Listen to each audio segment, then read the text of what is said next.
Thank you so much for spending time with us here. I'm ABC 15's Craig McKee, along with Maricopa County Sheriff Jerry Sheridan. Thank you so much for spending time with me today. The topic that we're talking about here is animal abuse. We've seen a number of headlines recently, just last week. We've seen a number of cases, and literally we're talking about from dogs to donkeys, I think cockatoos to cats, zebras, camels, a large range of animals that have been impacted by this. 40-plus years with Maricopa County Sheriff's Department. Talking about the animal cruelty cases, you joined the Sheriff's Department at 18 years of age. I did. What kind of changes have you seen over the years when it comes to this particular topic? Well, it seems like we have more cases these days than we have had in the past. And that's pretty alarming to me. But, overall, when we talk about the human factor, too, back in the day when I was a new deputy sheriff, people would fight with you. Now, people are pulling knives and guns on law enforcement.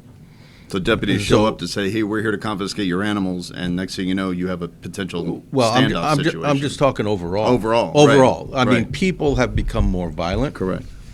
And subsequently, I think they're abusing animals more because of that anger, whatever their problems are. We have a lot of mental health issues in this country, and so Maricopa County is not immune to any of that. It seems like, obviously, recently, the cases have gone from the group of dogs and cats, 20 plus in one location, up to these exotic animals.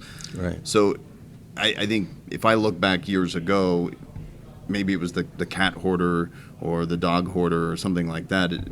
Are you seeing differences nowadays, or by the numbers or the types of animals? Well, maybe the best way I can answer that question is, we have made a big push in letting the public know that we're investigating these cases, and subsequently we're getting 1 or 2 cases every day.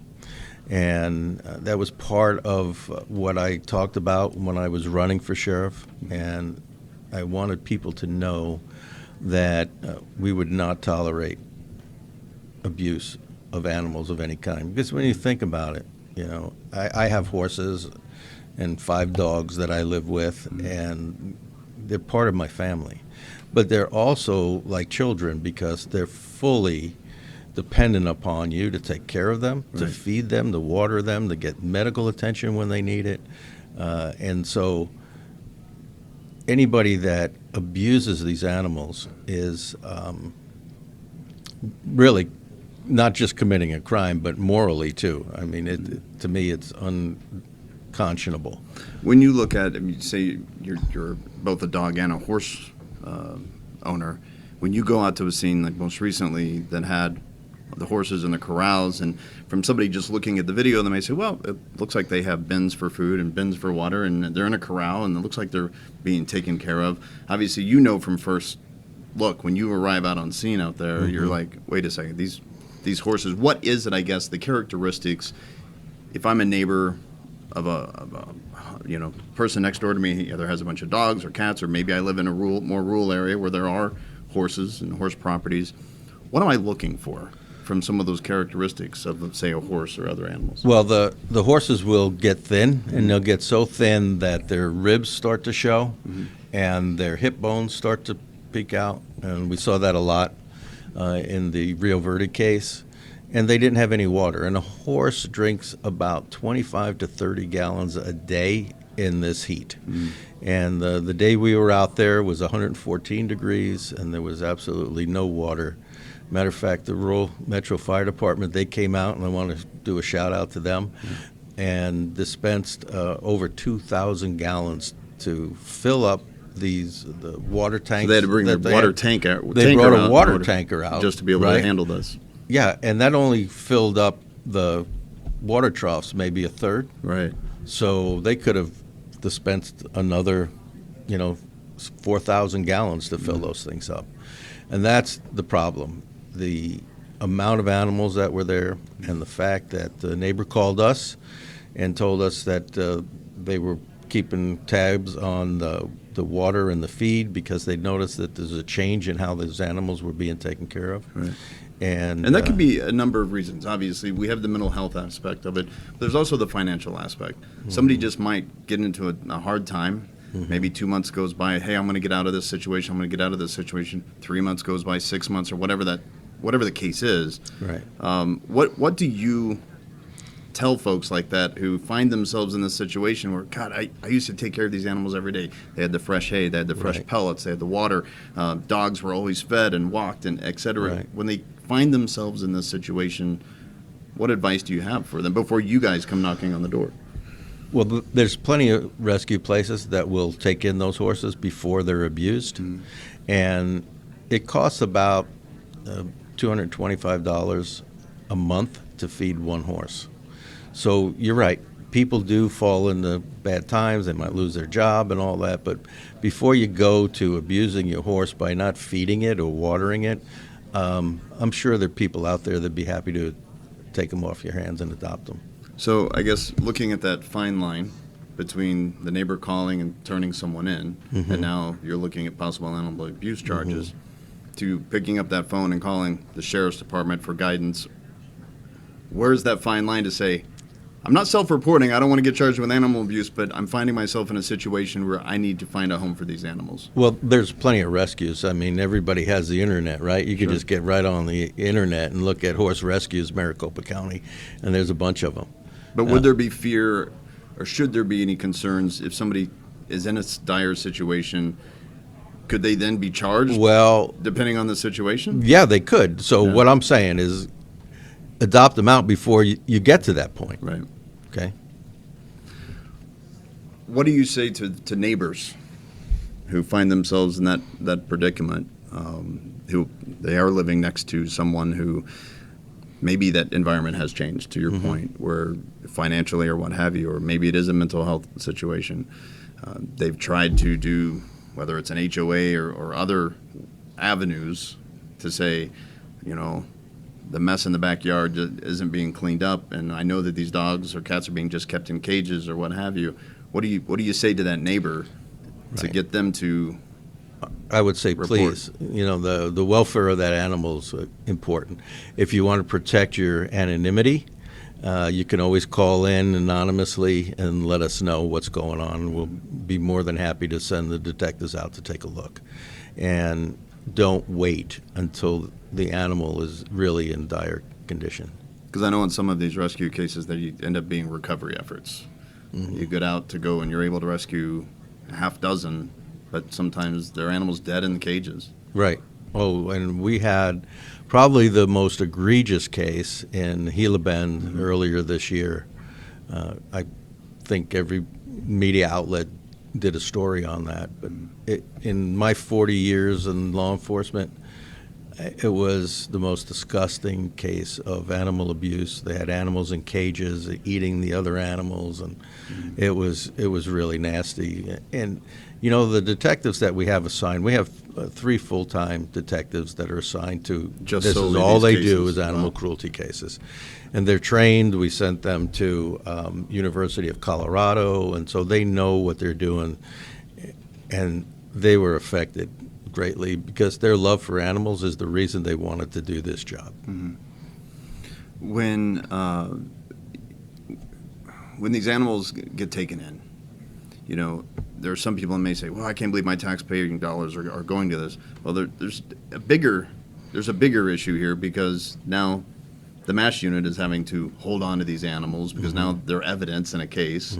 There's a whole nother layer of a cost to the taxpayer once these cases are brought up, because now you have to process these animals, you have to hold on to them, navigate that process clearly for adoption, hopefully eventually if they get released. Talk a little bit about that burden for you guys. Well, the financial burden is eased quite a bit because we have a lot of donations come in. Okay.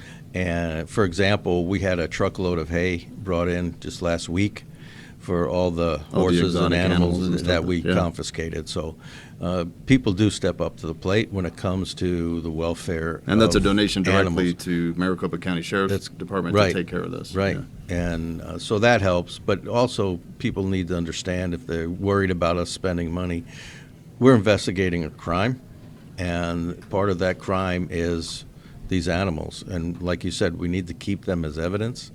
And once we go to the court and a judge gives us possession of the animals, we try and adopt them out as quickly as possible.